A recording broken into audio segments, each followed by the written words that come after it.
Ladies and gentlemen, I don't know how this is going to end. Kipchumba Murkomen has finally released the top secret SGR agreement to the public. This is what Kipchumba Murkomen updated just 30 minutes ago. As promised, I've released the SGR agreements to the people of Kenya.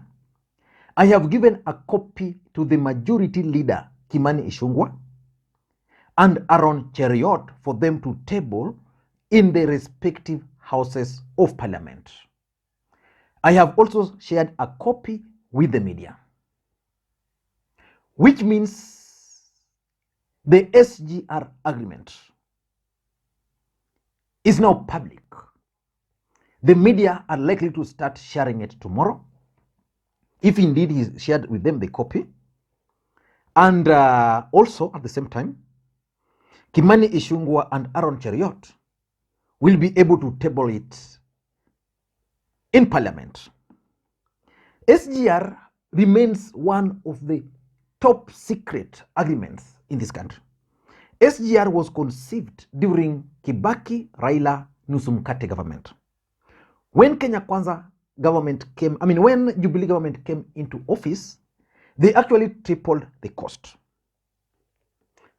People made money out of SGR. There are people who believe very strongly that the fallout between Uhuru and Ruto can actually be traced back to the SGR agreement and the deals that someone Alioshwa. Just looking at what Kipchumba Murkomen has shared, these documents were actually signed on the 21st day of June 2014. During that period, Uhuru and Ruto were an item. You could not separate them. And it's the Export-Import Bank of China, confidential up there, the government of the Republic of Kenya, represented by the National Treasury of Kenya, as the borrower-buyer credit loan agreement for the Kenya-Mombasa-Nairobi SGR project. That's the first document. And the other one, signed the same day, just the same document.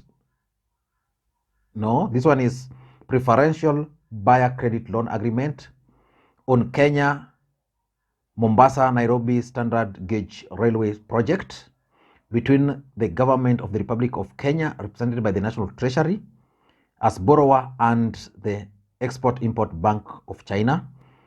These are the documents there. Again, signed this one also just the same thing. Kipchumba Murkomen has made them public. Quick things which we can note from this agreement.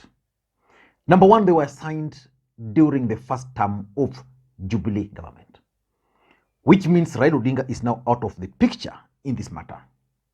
It's either going to be the contest is going to be between Ruto and Uhuru. And from all indications, based on what these guys have been saying,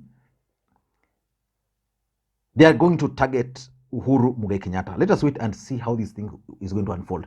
Again, the other thing we need to note is that during this time, Murkomen was a senator. Another important aspect.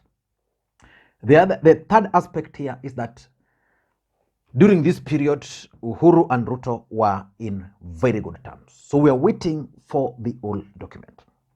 And personally, as someone who believes that in politics nothing happens out of mere coincidence, and that everything in politics is normally designed to achieve a specific political objective, I strongly believe that the timing of the release of this particular document is intended to achieve certain objectives. It is actually 7 p.m. East African time, and that's the time Kipchumba Murkomen has released this document. It's a Sunday, which is not a working day. I would have expected Kipchumba Murkomen to release this document on a working day. Let's say tomorrow, Monday, call the media, release it there, so that it becomes official document released on a working day. But Kipchumba Murkomen chose today, this particular time. So for me, I tend to think that it was intended, the release of this document was intended to achieve certain objectives. Before we get into all those, please, in case you are watching this channel for the first time, or you normally watch the channel, but you are not yet subscribed, I know so many people are like that, please just press that thumbs up button, that subscribe button now, so that next time we produce a video like this, YouTube will automatically send you notification. To the subscribers, those who are already subscribed, I want to thank you guys for the support so far. It's been an amazing journey. Now, why do you think Kipchumba Murkomen has decided to release this document on a Sunday evening, odd hours? Number one is to divert the attention of Kenyans from Kenya Kwanza failures. As we speak, what Kipchumba Murkomen ought to be dealing with is the issue of Kenya Airways strike. Yesterday, Kipchumba Murkomen released a document, some statement. I don't know whether he understood the implication of the document, of the statement he released. In that statement, which you can actually, earlier today, which you can actually find on his Facebook page 3 hours ago, update on the Kenya Airways pilot strike. Now, it's explaining a lot of things here. The government of Kenya conveys its apologies to all the travelers and transporters affected by the ongoing Kenya Airways pilot strike. From the onset, the government has expressed interest in the well-being of Kenya Airways as one of the strategic companies in very critical economic sector. Now, he's saying here, as a result, the government has in the last 3 years injected more than 60 billion to keep the company afloat. So, Kipchumba Murkomen is talking of 3 years, 3 years, the government has actually injected 60 billion. Now, this is what is interesting.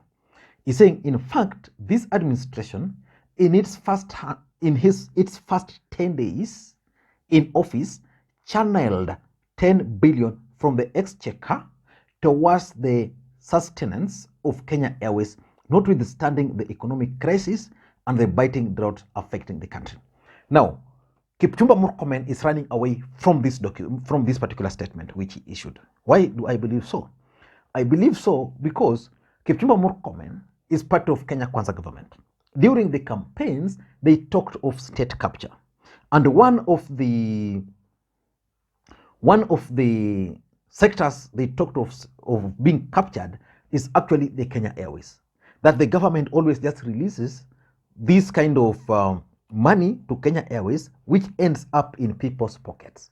So the question I want to ask Murkomen, at which most Kenyans are actually asking him, and that's why he's running away from it, why would he take 10 billions from Kenya taxpayers and pump it into Kenya Airways when he knows so well that Kenya Airways is actually benefiting Uhuru Kenyatta and the family? Why? That's the question.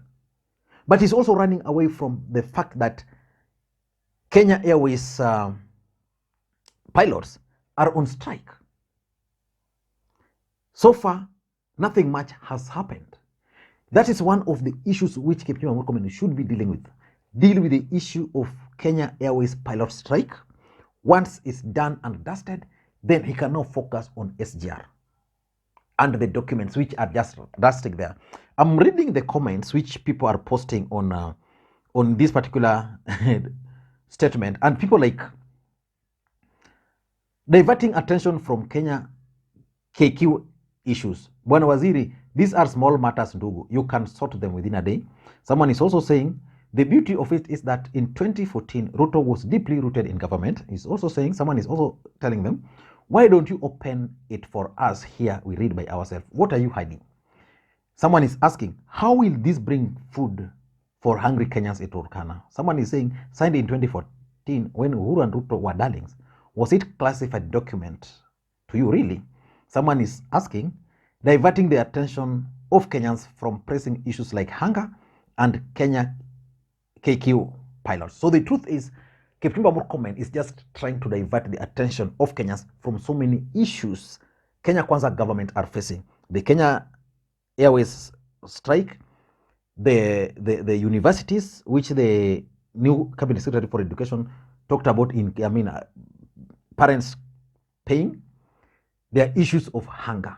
He's trying to divert attention of Kenyans from those so that he believes Kenyans can actually just clap for him for releasing the document. Number two, Kipchumba Murkomen, I also think, is keen on trying to project himself as someone who keeps his words, that he promised Kenyans to release this document, and he has actually released the document. I don't know how this is going to be of benefit to Kenyans, but for me, I tend to think that's something he is actually trying to do.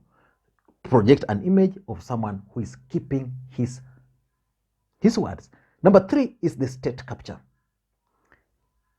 I'll be waiting to read this particular agreement, the finer details in it, and we are going to analyze it here.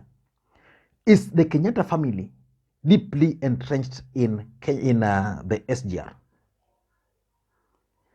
How did William Ruto benefit from the SGR? What about his allies? Who got what tenders? All those will come out, because I don't want to name names, but I'm told there's a close ally of Ruto who was responsible for supplying the bitumen for the SGR, and it ran into billions and billions and billions of money. And lastly, I also tend to think that Kipchumba Murkomen is actually involving himself in a PR exercise, an exercise which Kenyans really are not interested in at this particular time. Kenyans are interested in service delivery, and service delivery. Nothing more, nothing less. They just want them to address the issue of hunger. They just want them to address the issue of high cost of living. Kenyans just want Kipchumba Murkomen and the group to address the issue of, so many issues affecting the country. I don't know what you think. That's my take. Thank you, guys, as we wait for the outcome, for the whole document, maybe tomorrow. Enjoy your day.